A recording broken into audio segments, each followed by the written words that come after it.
Hey, it's Sarah Burke here from the Women in Media podcast. And before we get started on a new episode, could I get you to hit like, follow, subscribe, hit the bell, whichever app you do your podcast listening in. Make sure you're all set up so you know when there's a new episode and you can help spread the word.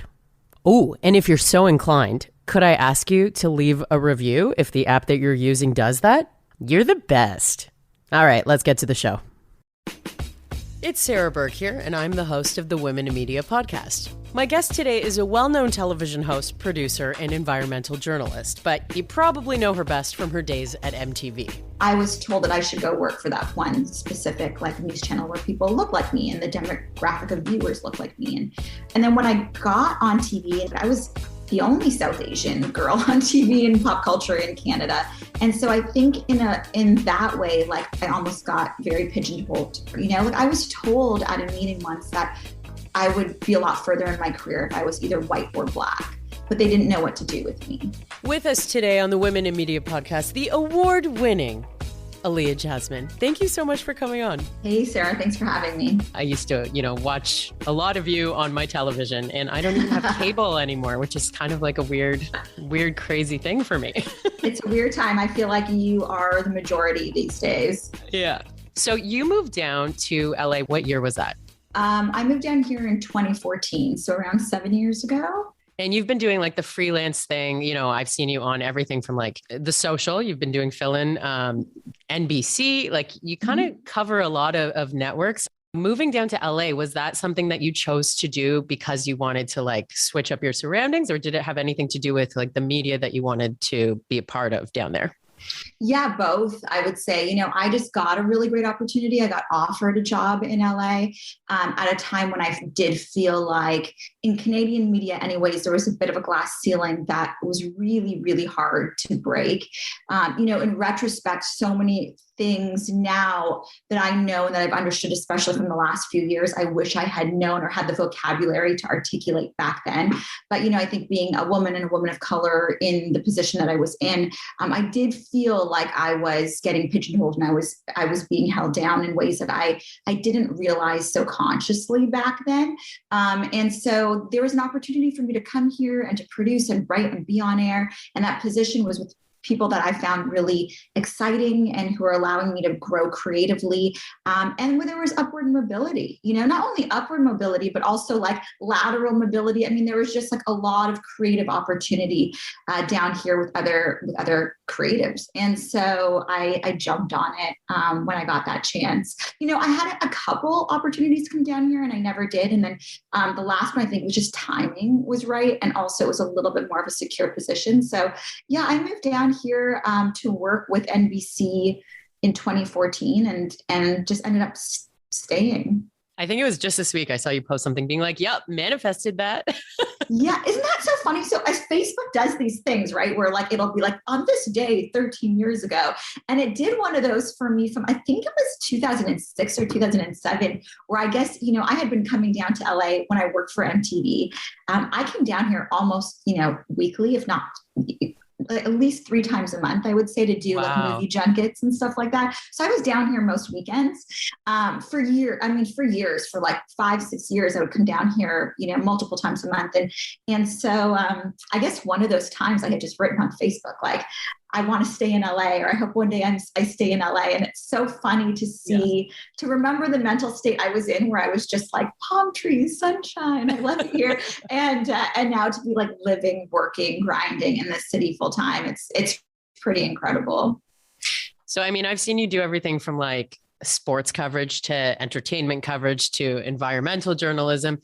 Was it always about finding a way to the environmental piece that you're working on now? Yeah. I mean, I think for me, it was always about being curious and always about storytelling. The environmental part of the puzzle, I think, has always been there. If you look back at my reporting, even from my sports reporting, I think I did one of the first stories ever on NHL green program, or what the NFL was doing at the Super Bowl to try to encourage recycling. I mean, those stories were always in all of my reporting. I helped create MTV Impact in Canada, which was an opportunity to do kind of longer form documentary almost series, like back before there was even a Vice.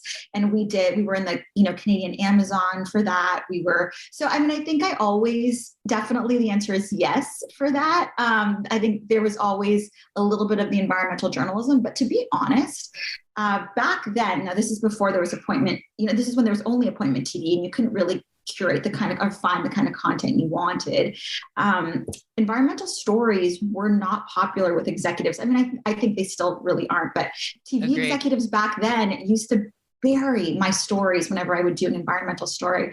And like the 11 p.m. time slot, time slots when no one was watching appointment television. And so it was really frustrating for me because I felt like I almost had to say yes to some of the more clickbaity kind of shows just to be able to get a special on the air that I would produce about the environment. So back then it was a lot more of a fight.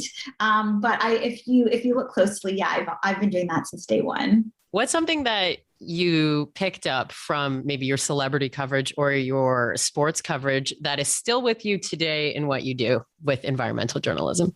Oh, that's a great question, Sarah. I think no one's ever asked me this before, but I think the way that you look, with entertainment and with sports, those are the two aspects of conventional television that are still kind of really strong, that people still look for content for those in more traditional forms. And there's a reason for that, right? There's a reason that's so successful. And environmental journalism, I think historically has often been written journalism just because there's so many facts and data around like greenhouse gases or stats. And so I think what I would say I've learned through the process and what I can bring through sports and pop culture is telling sexy stories, for lack of a better word, but like the way that you tell a story so that it captures the audience, to make it simple and to simplify these really important things. And we're seeing that more and more with TikTok, and so you're seeing these science communicators in 7 seconds explain to you what what's happening with like biodiversity loss or what's happening with the polar bears, or you're seeing that now, but for the last 15, 20 years, you couldn't find that. There was a huge communication gap between what people in science understood and what the general public understood. So, and I think, a great example of this is like, think about your friends group. Like how many people in your friends group can name every Kardashian sister, or at least 4 of them? And now how many people in your friends group can explain to you in 2 sentences what a greenhouse gas is? Like that inability, and what's more important, right? Like, and so I think like that inability to really simplify important things is probably what I would say. It's the storytelling that would be run through all of those different niches. That's like part of your mission now. It is. It's my entire mission now. Yeah. Okay. So with this new documentary that you're working on, where have you been filming this documentary? What's the vision behind it? Tell me sort of the origin story of it. Yeah, we are really excited to be working on this documentary, focusing on this incredible story that's based here in Los Angeles around a dwindling mountain lion population. Not a lot of people know that there are mountain lions that live among humans here in Los Angeles. The only cougars in the city are not on the Real Housewives of Beverly Hills. I mean, they're literally in the mountains here, and quite literally, one lives under the Hollywood sign. And so it's a really beautiful story of this unbelievable big species that's at the top of the food chain, and that is dwindling. I mean, because of urbanization, because of highways, they have been, scientists are saying that they might have 50 years to live unless we do something about it. And so there's a bunch of different stakeholders who are coming together, and they're trying to save this mountain lions population, and they're building the world's largest wildlife crossing. And it's actually like designed based on a lot of the existing models, like in Banff. Canada is a huge leader in the design of these wildlife crossings. So it's a really exciting story. And one of the key organizations that's making this happen is called the National Wildlife Federation. They have a relationship with me and asked me to be the official documentarians for this project.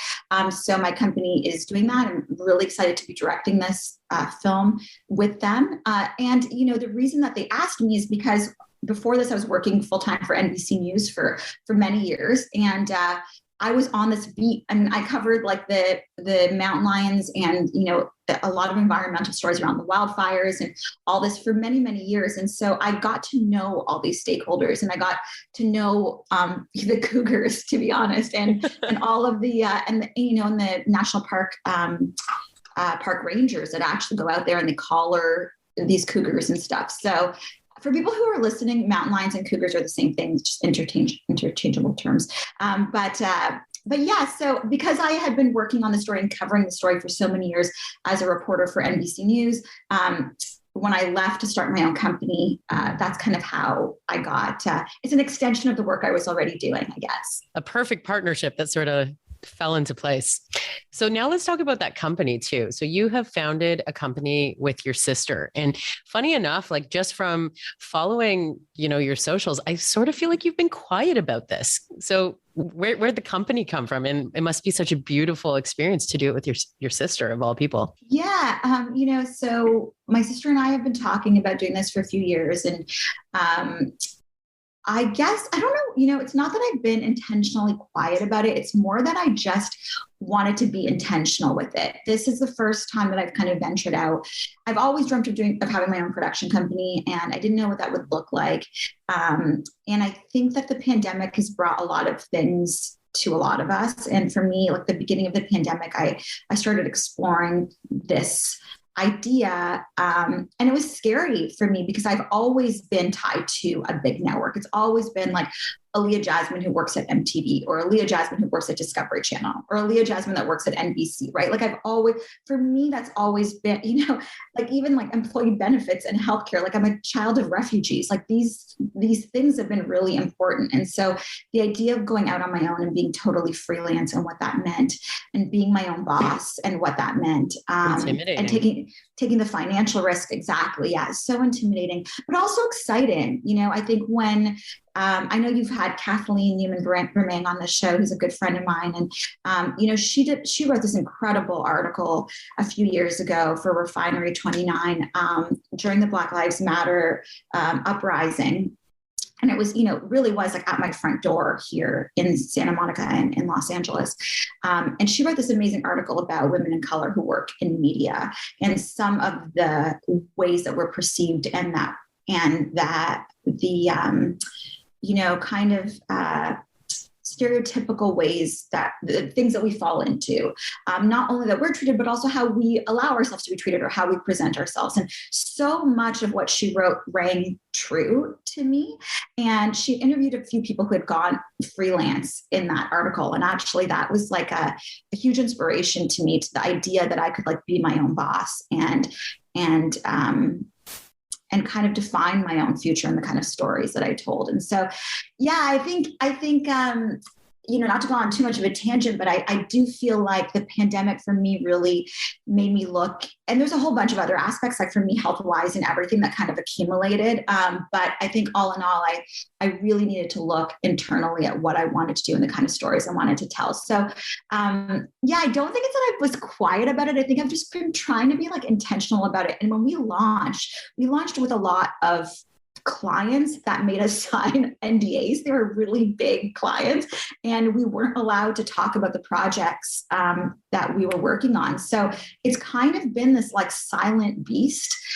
It's been this, it's incredible because it's been so successful, but in a weird way, it's been silent success, which is the opposite of everything I've ever known in my career, which has been very out there. And the more people know about it, that defines the success of what I've done. And this is quite the opposite. It's so interesting that you mentioned that, because it's about redefining success in a different way.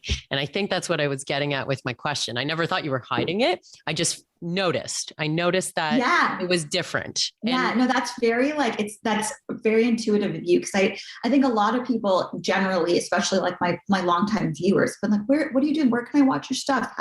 And it's like, I've been busier than I've ever been, but I can't really show anything yet, or maybe ever. So it is really, it's an interesting and very like acute thing that you notice there. The spotlight's a really interesting thing. And I think even, I'm speaking from my own experience. I used to be like a live afternoon drive announcer at a rock radio station. It was live every day. There's an extension of you that's available to everyone on the internet, on the Instagram or whatever, right? Yeah. And when I started at SiriusXM, it was a lot more behind the scenes, a lot more programming. I've always had like my knack for programming, like you've always had your love for the environment and that type of journalism.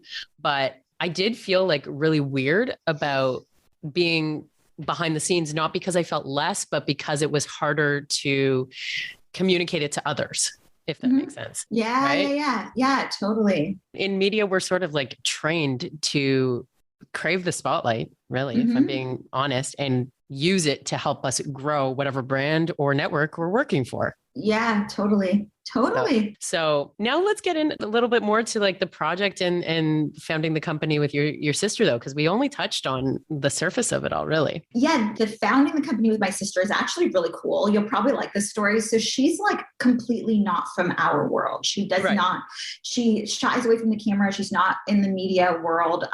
She was an architect. She went to Harvard University to become a landscape architect in grad school. And she's moved to the south of France and she works with like different countries in Europe, with UNESCO, with like the city of Toulouse. And she helps, like she's, works in urban design, urban planning, landscape architecture. She like designs the future of cities to make them more green and, the idea of like sponge cities and all these things. So that's kind of like her, she's on like a totally other like caliber of work.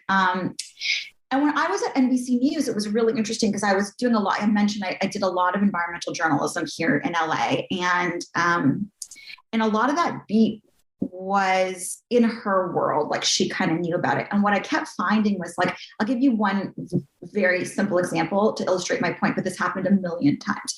But I did a story on tree canopy cover. So like you think about like when you see big trees on streets and like how they cover the streets and give you shade. Well, the idea of tree canopy cover and how that relates to environmental racism. So generally in the city of LA, if you were to take like we got aerial shots over the city of LA, and rich neighborhoods, which were predominantly white neighborhoods, had a ton of tree canopy cover. I mean, think Beverly Hills or wherever, right? They're full of green, they're lush.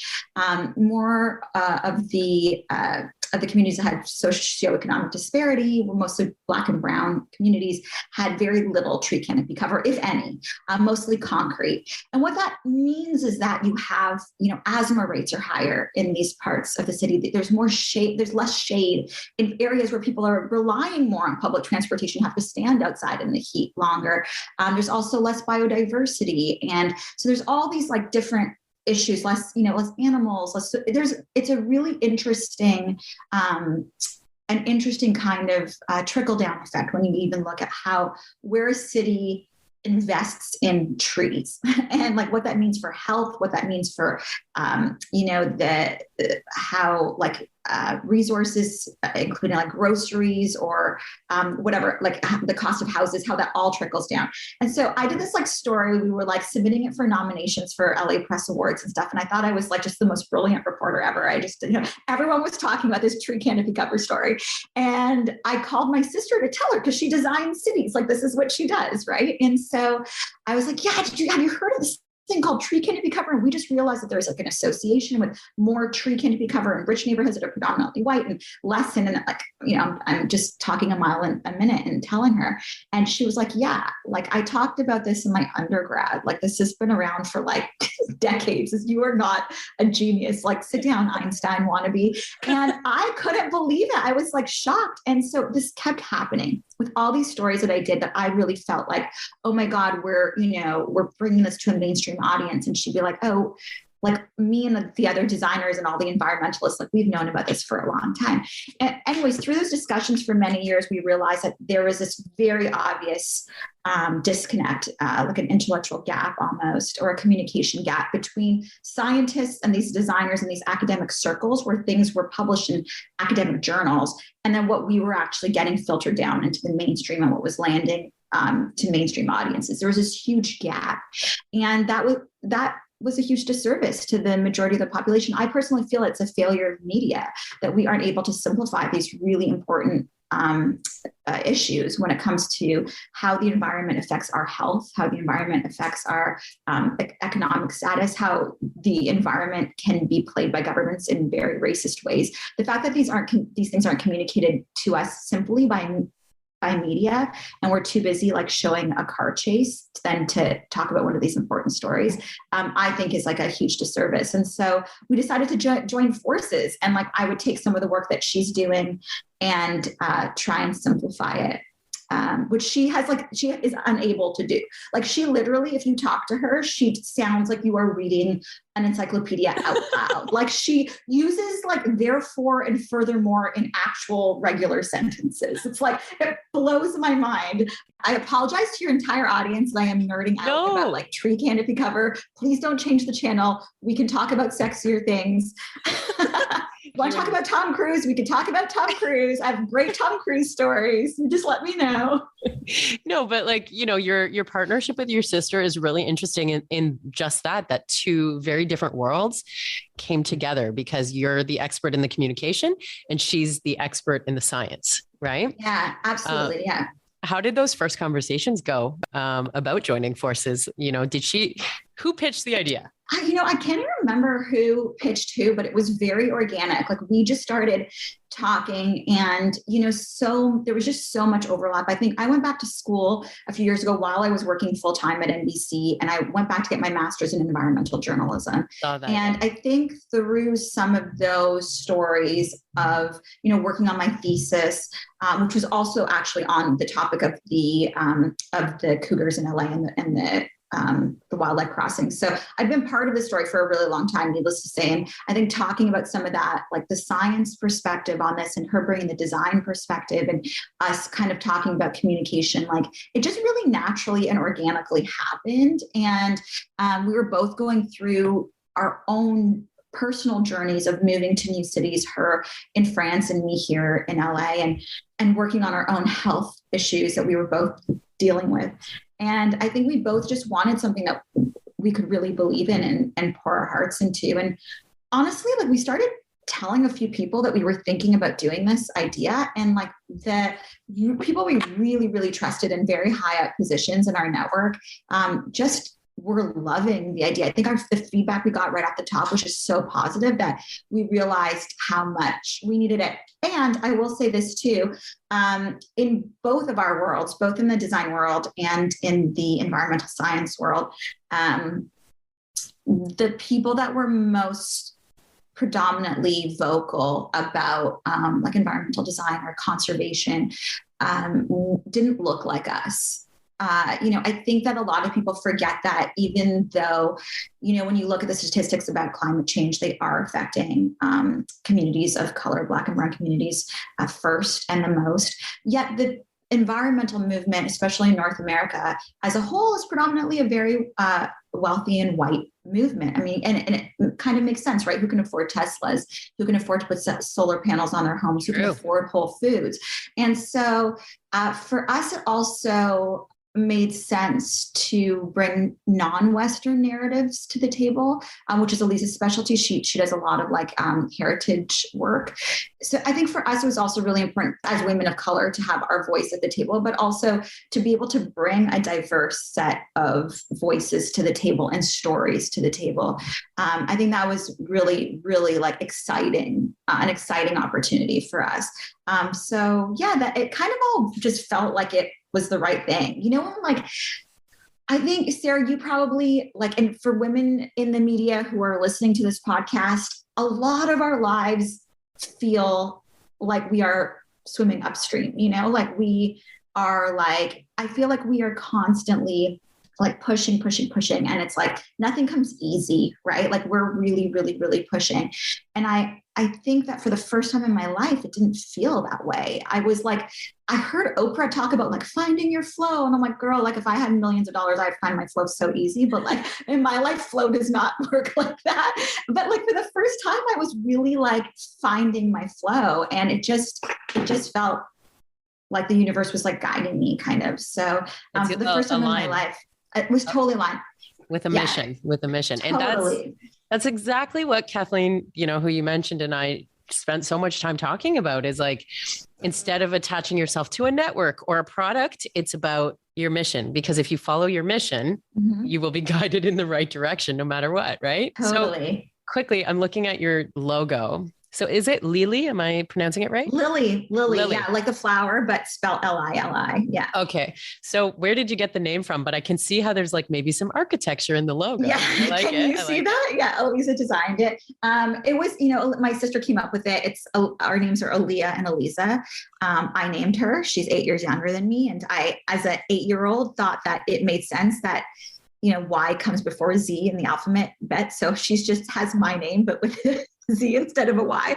But the Li is in the middle of both of our names. So we just thought, it's Lily and it represents a flower, which, the symbolism behind a lily is pretty incredible in both design and in environmental science. And so we just felt like this is what happens with my sister. It's like, at least I don't really care what the name is. Like, let's just like something easy to remember and that will fit into like, a hashtag. And then she'll send me she will send me, and if any of you have like friends who are like academics, you probably relate to this, but I'll wake up the next day because of the time zone and my WhatsApp messages will have like 42 unread messages. And it's just like, literally like, it's an academic paper. overthinking all possible names for our company. And I was like, really don't care. Like, just pick something. And like, if you wanted to call it like A&A Productions, I would have been fine with. Like, I literally don't care. Like, what's the content we're making? We don't know. Like, and she just like, I have to say, like, we just work very differently. But the first like 3 months of our working relationship was just like all about like, what is the logo going to look like? What is our name going to be? Like, overthinking the design of everything. And I'm like, let's just start production. Like, let's just. She's the type A. Let's just start doing this. So I think, for anybody who really wants to know like the deep academic reasons and meaning, there's probably some like hydrological reason in here, at Elisa Silvani on Instagram, and you can ask her and expect to get 42 DMs in your inbox. Perfect. So, you started touching on being women of color in a predominantly white space, lots of conversations about that on this podcast. So let's go way back to your professional life starting. Okay. Did you feel intimidated or held back by color in your career? Did I feel intimidated or held back? It's so interesting because I think when you're in it, it's not that obvious what you're feeling, right? Like, the microaggressions aren't necessarily like straight up racism. And all those terms that we now know were not around in, 2003, 2004, where I would know what that meant. So I will say that, I worked in situations where it was very, very like talked about that when one host position became available, like if a host moved on and got a different job, they would cast, like if a blonde girl left, they would cast for another blonde girl. If somebody who was Black left, they would cast for another Black person. And so it was very, very like stuff like that. So it wasn't the best person for the job, or, you've worked really hard, you should get this. It was very much about like visually looking like, a UNICEF box. But then behind the scenes wasn't. And I think that's another thing that a lot of people don't realize is like, I've worked on TV shows before where, there was a person of color, and I wasn't on the show, but I worked for this, I worked for the production where there was a person of color on TV, and the person writing their jokes, a lot of which were Black jokes, for a Black host, were white guys who were writing that for her. And so, and I've complained about those things and was told that I was being too serious and I should understand comedy more. And, and so like, I do feel like things like that have happened. I also feel, for me, I'm being totally honest, like I get pigeonholed a lot, especially at the beginning of my career. When I was first starting my career before I got MTV, I was in Toronto, and Toronto obviously is very, diverse compared to where I grew up or a lot of Canada. But in Toronto, most people who look like me worked for a certain news channel. And that was just like where you saw most people who look South Asian work. And so no matter where I went to like ask, because I really wanted to work in entertainment and I was really into pop culture and that's just where I wanted to work. I was told that I should go work for that one specific like news channel where people look like me and the demographic of viewers look like me. And then when I got on TV, and you have to remember like in 2004 when I was on TV, like I was the only South Asian girl on TV and pop culture in Canada. And so I think in that way, like I almost got very pigeonholed for that. And that was like, that was who I was. And that was the only identity I had. And yeah, so I think like it's always been like that when I really wanted to like move into sports and work more, like I was already doing sports coverage for MTV. Like I was doing pop culture sports stuff. And then I started working with TSN on some of their productions, and we did a joint show together, which I created called Play with AJ. And it was really, it was really exciting to be like venturing and growing. And when I moved to the US, like I continued to do some sports coverage for like Fox Sports West and such. But like I've been told, like even doing sports at the time, maybe it's changed. Maybe we're all talking about race much more openly. So I think a lot of people are learning, especially people at the top and executive producers. But at the time in the early 2000s, I was definitely told like that I didn't look like a sports reporter. Like I was told at a meeting once that I would be a lot further in my career if I was either white or black, but they didn't know what to do with me. And so that was what like to do with me. Mm-hmm, what a phrase. Oh yeah. Like I will, I won't say the network, but it's probably really easy to put two and two together. But I worked for a sports network here in the US who wouldn't key my name on screen because they would only key me AJ in my lower third on screen in the graphics. They wouldn't put Aliya Jasmine because they said that my name was too ethnic for an American audience. So yeah, I mean, I feel like at the time, I wouldn't have said that was specifically racist. I wouldn't say that was like, but like now you look at it and you're knowing, what we've all learned as society, regardless of the tone, like this tone of our skin. And I think we all know better now. Like now I could identify that as being, as being like a microaggression or whatever. But at the time, I just felt like it was television executives call, that my name was, and I've been told like not to tan when I went on vacation because like they liked me looking more ethnically ambiguous. I was told to dye my hair blonde so that I could pass as Hispanic. I mean, I've been told all these things through my whole career and never really like, I always kind of chalk those things up. It made me feel bad about myself. There's no doubt, but I excused it because no one else in the room blinked an eye. And so I excused it as just the behavior of something about the tough skin that you have to have in the industry, right? Yeah. And never forgetting that I was always felt super grateful and super lucky to be where I was, not only in a highly competitive industry, but also as a woman of color and also as the child of refugees. Like I never wanted to take for granted that I had a paycheck and that I was putting food on the table. So I never really questioned those things. But yeah, I think now knowing what I know, I mean, of course, I definitely dealt with race. I'm only asking you this because I think that you've shared, a lot about your family on social media over the years too. And what do the conversations with your parents look like now? They must be so fucking proud of you guys. Excuse my language.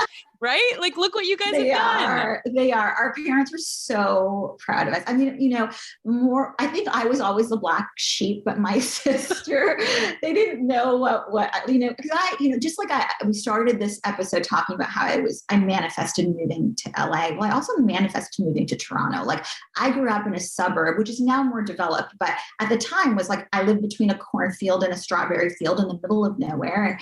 And our nearest city was Ottawa, which was like a 45-minute drive from us. But like moving to Toronto was like my dream. That was like the big city and the big dream.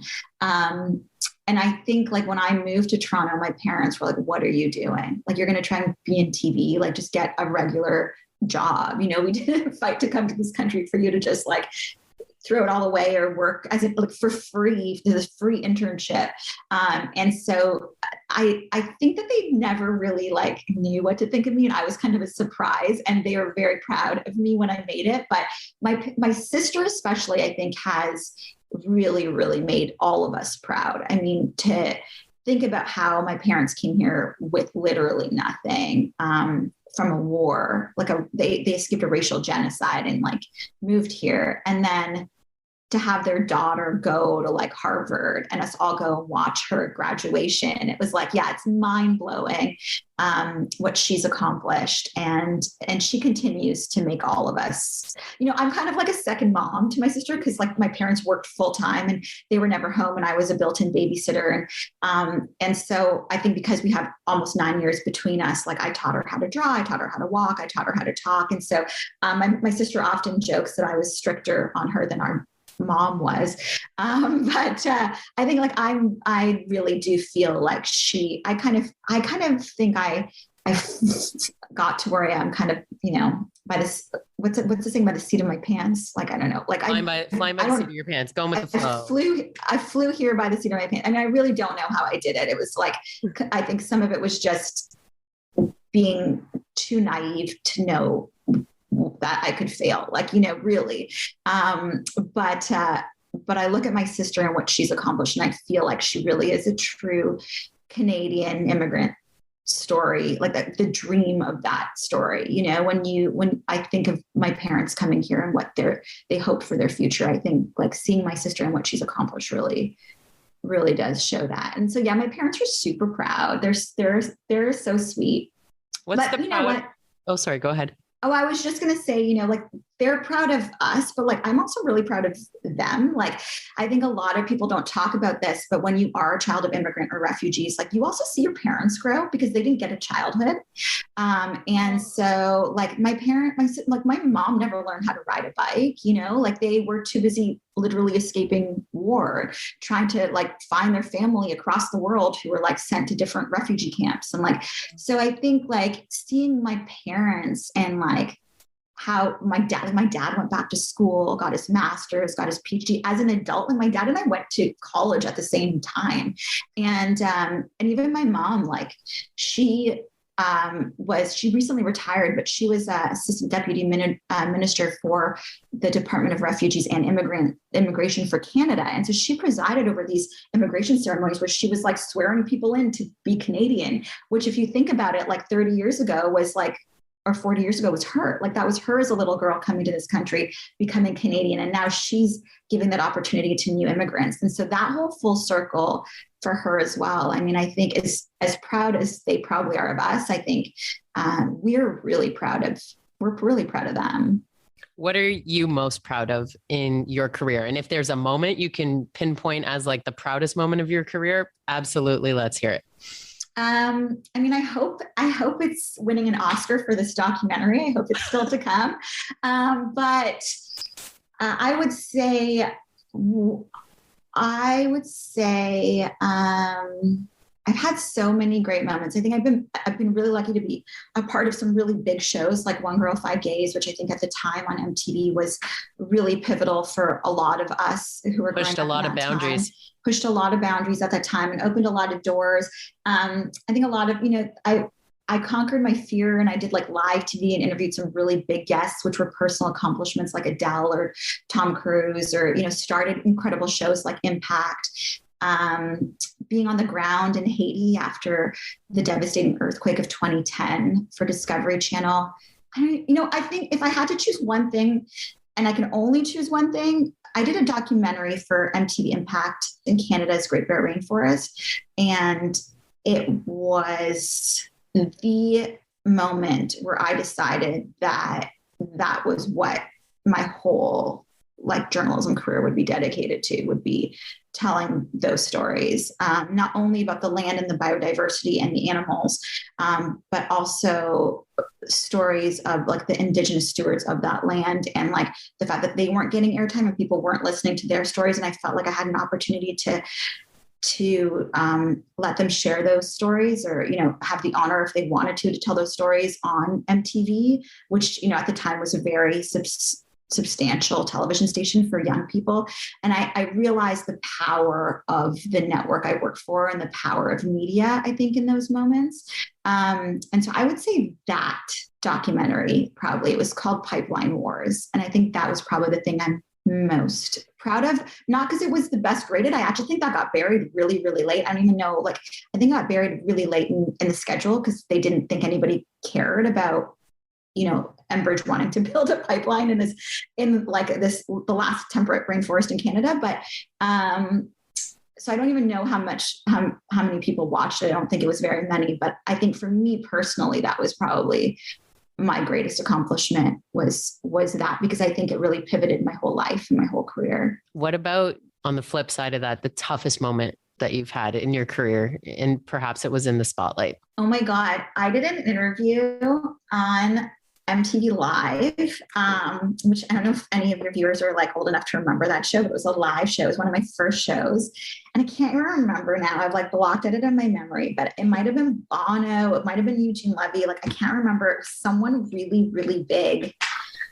I love how you're like, it was either Bono or Eugene Levy. I was like, well, I can't, it was someone like, it was some big, iconic, I literally can't remember. It could have been I can't remember. It was someone, okay. It was some famous epic white male. I remember that much. And I was so nervous to interview them. It was one of my first live shows. And, I had prepared. I didn't sleep for like 3 days while I was I over prepared. I just like researched the heck out of everything, had all these cue cards, like had everything like ready.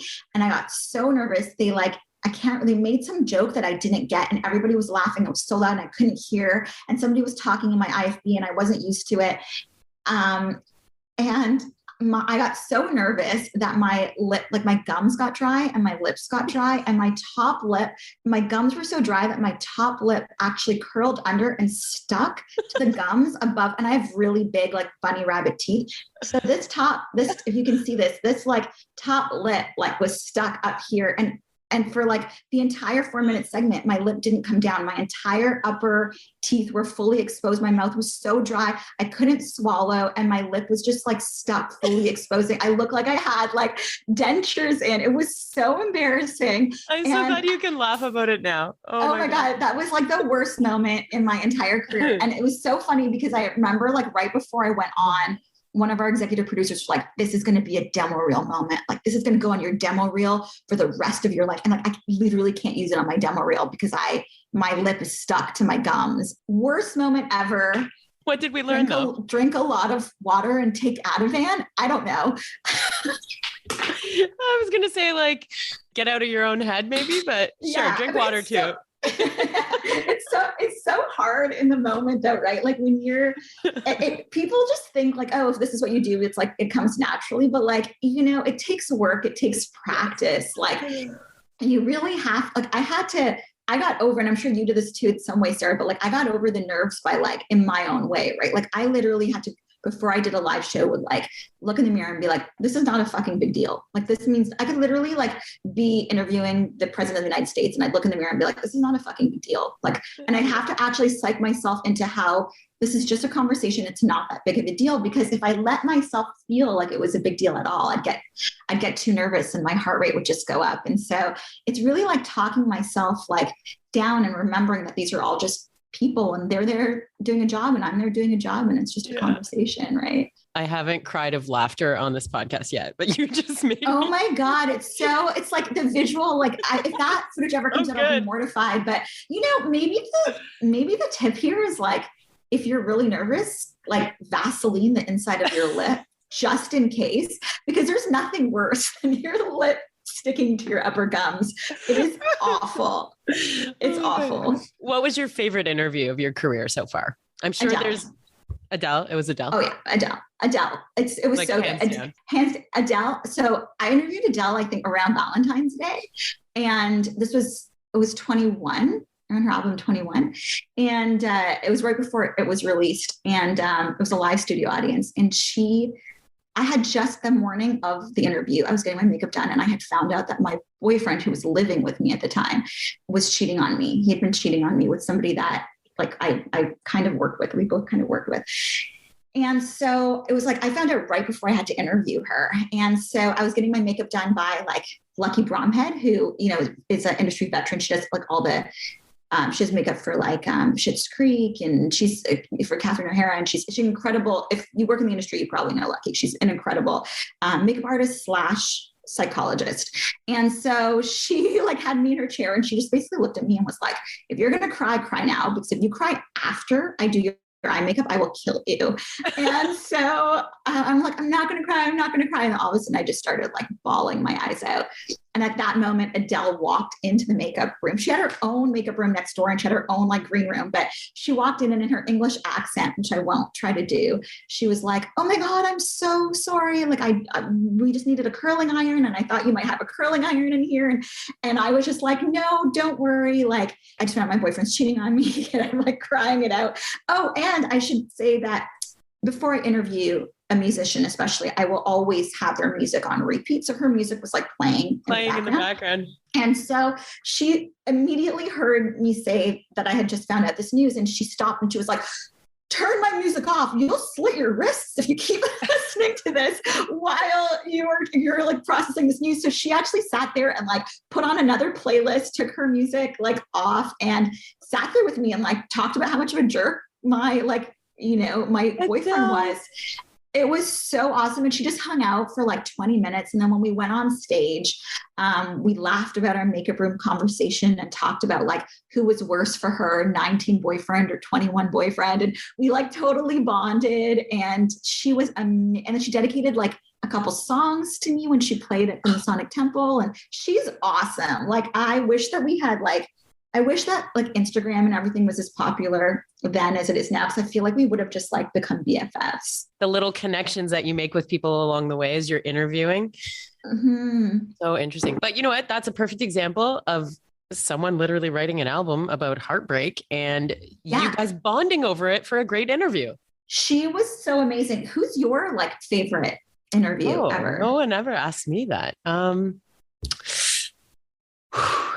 I'm a really big nerd, but my favorite band is Weezer. I've never interviewed Rivers, but I have interviewed like the two other founding members of the band. And I mean, it was thrilling, but it wasn't Rivers, you know. Who's been amazing? It's also hard when you interview people that you really like, right? Like I remember like I went on tour with like Motley Crue, and I loved Motley Crue. And afterwards it's just like, right. And it's just like, it's hard though. Cause like once you start getting to know guys as like, it's not that you don't like them anymore. You don't like their music, but they're just not on the pedestal that you might've put them on before. So it's also like hard interviewing your idols. Yeah.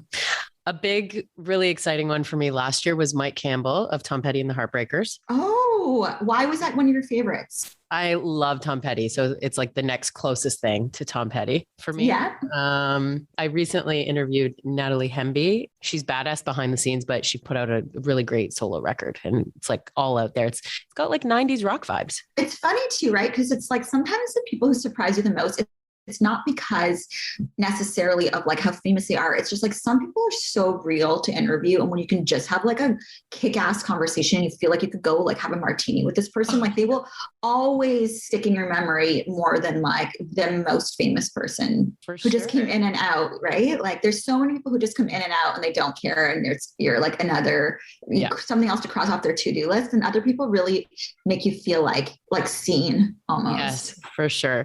Jason Bonham. So John Bonham's son, that was a cool one too. To hear him talking about growing up as Led Zeppelin was on the rise around these guys. Oh my God. Robert Plant and Jimmy Page. It's like, what? Anyway. You know what's so funny? So you'll probably love this story. So I got to interview James Hetfield from Metallica, and I was a huge Metallica fan. And this is like, I think like you'll appreciate the story, but we were talking about how he has kids now. And I'm like, imagine like your dad's Metallica, like growing up like that, growing up on that tour or whatever. And so he brought up the kids. He brought up like his kids, you know, what his kids think of him and if they care about him or whatever. And I remember saying, you know, like when I was growing up and I would listen to Metallica, and you can imagine like a little brown girl, like in a suburb, and I'm listening to Metallica, and my dad does not know what's just happened. Like he just regrets coming to Canada, like in an instant, right? Like he was just like, what is happening upstairs? And I remember my dad used to get so mad, and he would yell, and he would like turn down the like stereo, and he'd be like, you know, you can't even understand the words that they say. Like, why do you listen to this? Like, I don't understand the words. Dad, they're saying master. Yeah. Totally. You just have to listen beyond that. Maybe if we had a more expensive stereo, you could actually hear the words separate from the music. But so I was telling James this story, and he's like, honestly, I do the same thing to my kids now. He's like, they listen to Kanye West so loud and it drives me crazy. And I'll run into the room and turn down the rap music and be like, you can't even understand the words they're saying. And I literally peed in my pants dying that he told me that story. So I love that. Oh, well, you've certainly had some great interviews over the years. I'm like almost blanking, like, like my most like pop culture interviews is what I'm blanking on right now, because so many of my interviews have been in like the AAA world lately. But like Jan Arden, I just talked to Jan Arden. She was fucking amazing. She's awesome. She's such a force. Everything in her personal life, animals, everything. I mean, she's a force. I had a feeling you might appreciate all those things about Jan. Oh, yes.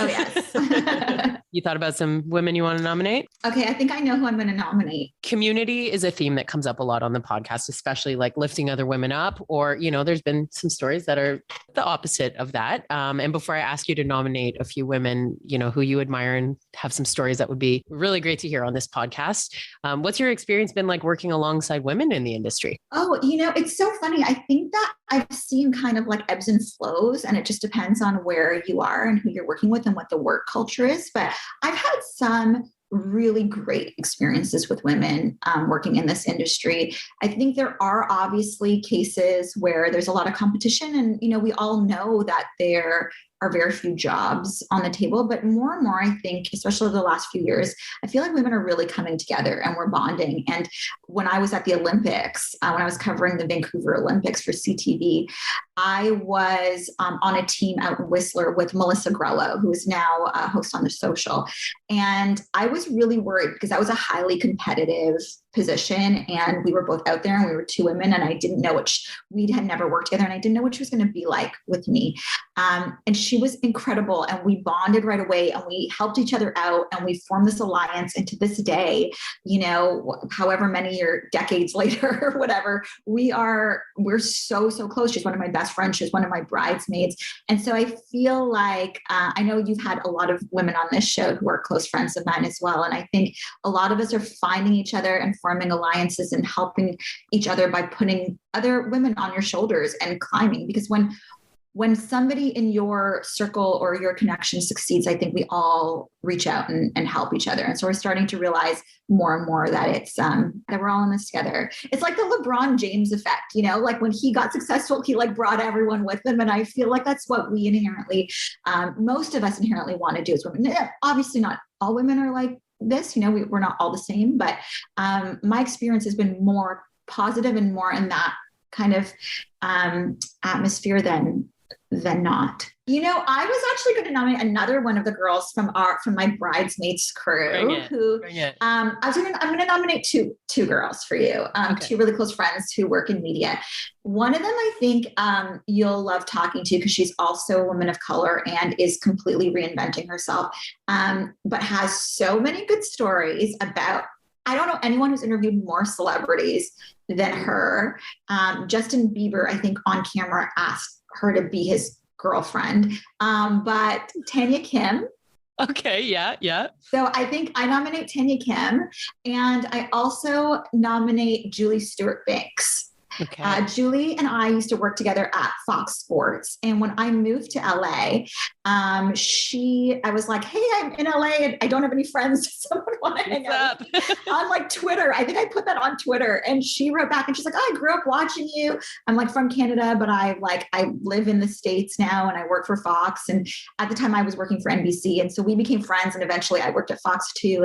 And she is so awesome and so supportive, and nobody knows sports like Julie. I mean, this girl, not only does she know everything about hockey, but she also plays hockey, and she plays hockey with literal former Stanley Cup champions and Olympians. She plays on hockey teams with all boys. She's awesome.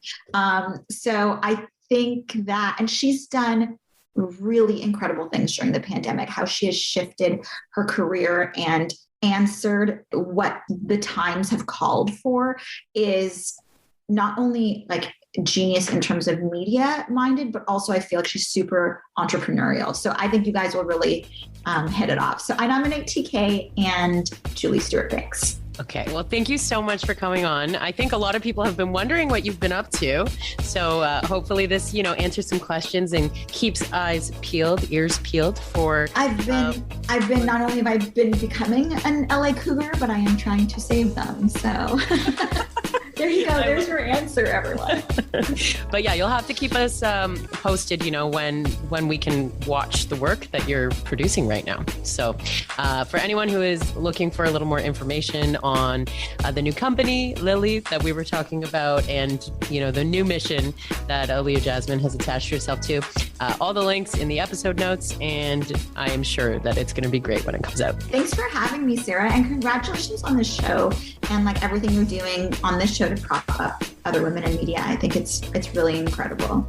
You can follow along at Aliya Jasmine on socials, and if you want to check out some links to her work, I've got that in the episode notes. Hope you enjoyed. Pass along this episode to someone you think needs to hear it. Like and subscribe on your favorite podcast service, and I'll be back at you with a new episode in a couple weeks.